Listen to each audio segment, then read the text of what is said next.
My crush pretended to return my feelings, then laughed right in my face. 6 months later, he was asking me to give him a chance? I had liked Nico for nearly 2 years before I finally built up the courage to tell him. We were part of the same friend group throughout junior and senior year of high school. He was funny, charming, and had a way of making everyone feel like they were the most important person in the room. When he spoke to me, I felt special. When he remembered small details about my life, I thought it meant something.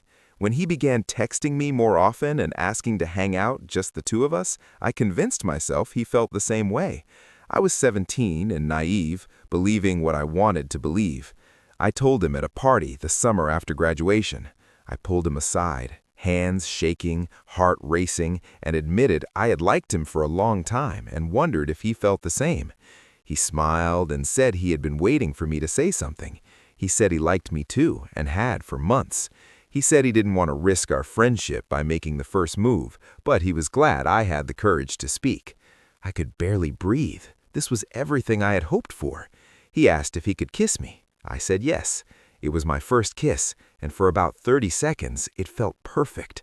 Then I heard laughter. His friends were standing at the back door watching us. One of them was laughing so hard he could barely stand. Another was clapping slowly. Nico pulled away with a grin I will never forget. He turned to them and said, "I told you she'd fall for it." They had made a bet. Someone had dared Nico to get me to confess my feelings, pretend to feel the same, and kiss me while they watched. The entire thing was a joke. I was the punchline. I don't remember leaving the party. I only remember sitting in my car, crying so hard I couldn't see, pulling into a parking lot, and staying there for an hour until I could breathe again. That was the worst night of my life.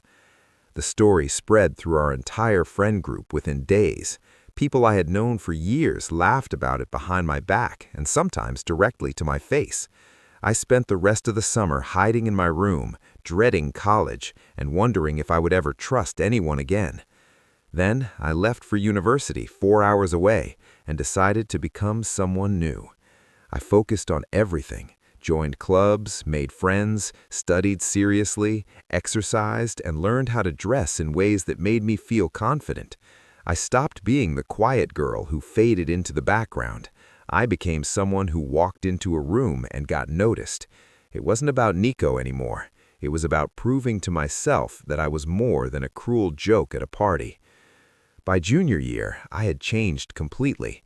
I had a strong group of friends, a solid GPA, and more confidence than ever before. I dated a few people, nothing serious, but enough to understand that I could be genuinely wanted.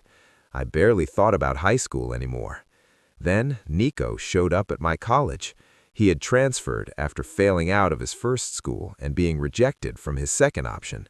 Our university was his backup. I saw him at a campus coffee shop during the first week of the fall semester. He recognized me immediately, but it took him a moment to process what he was seeing.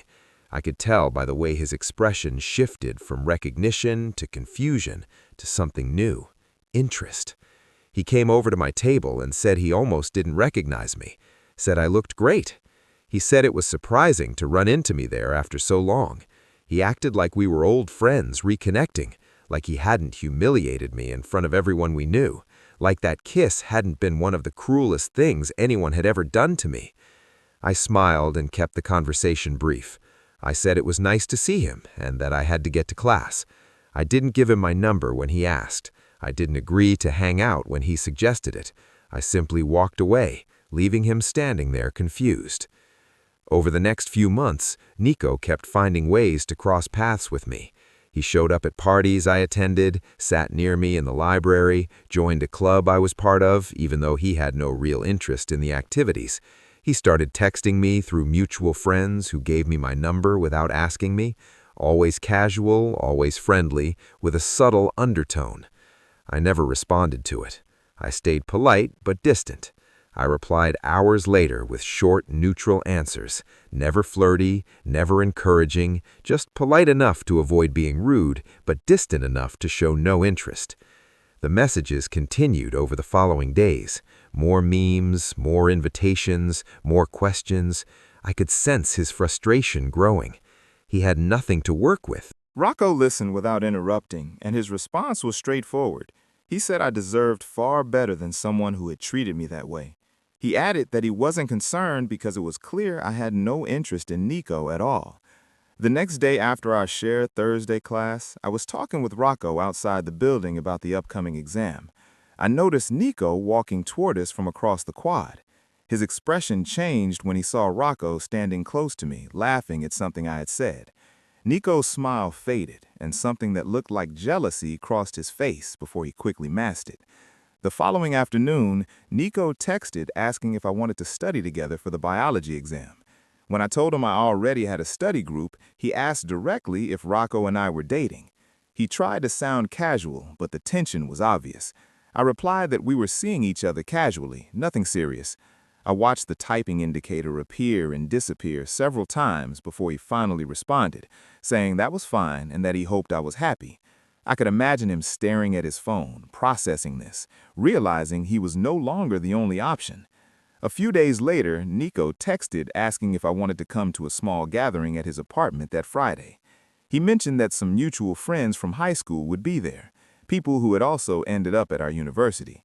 I almost declined immediately, but then he mentioned Faye would be there. I had run into Faye at the campus bookstore a few weeks earlier, and we had gotten coffee together.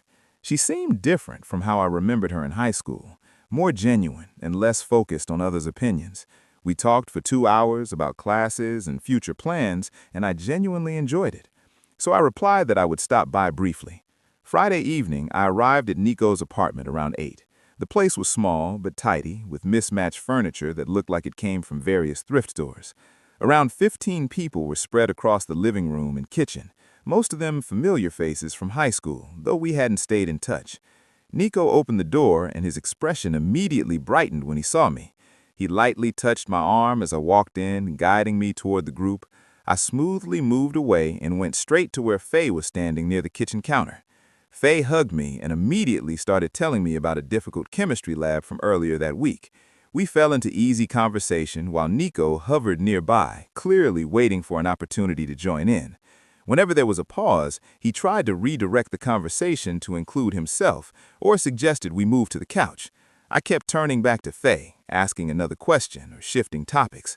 After about 20 minutes, Nico gave up and joined a group near the TV. I grabbed a soda and sat on the arm of the couch beside Faye. We talked about her roommate issues, my research project, and the dining hall food. Others joined and left the conversation. Nico continued glancing over at me. At one point, he brought a bowl of chips to the table as an excuse to ask if I was enjoying myself. I said it was nice seeing everyone and turned back to Faye. Around 9:30, Faye touched my elbow and gestured toward the small balcony. We stepped outside into the cool night air. The space was small, with a metal railing and a view of the parking lot. Faye leaned against the railing and looked at me carefully. She said she had heard what happened at that party senior year. I stayed composed. She quickly added that she wasn't there, but had heard it later. She said what Nico and his friends did was very cruel. I paused before responding. Faye asked if I was okay being around him now. I appreciated her directness. I told her I was completely fine, and that I wasn't the same person I had been in high school. I explained that I had built a new life and that the past no longer affected me. Faye studied my expression as if checking whether I meant it. I must have been convincing because she relaxed and said she was glad. We talked a bit longer about lighter topics before going back inside. The apartment felt warmer after the cool air.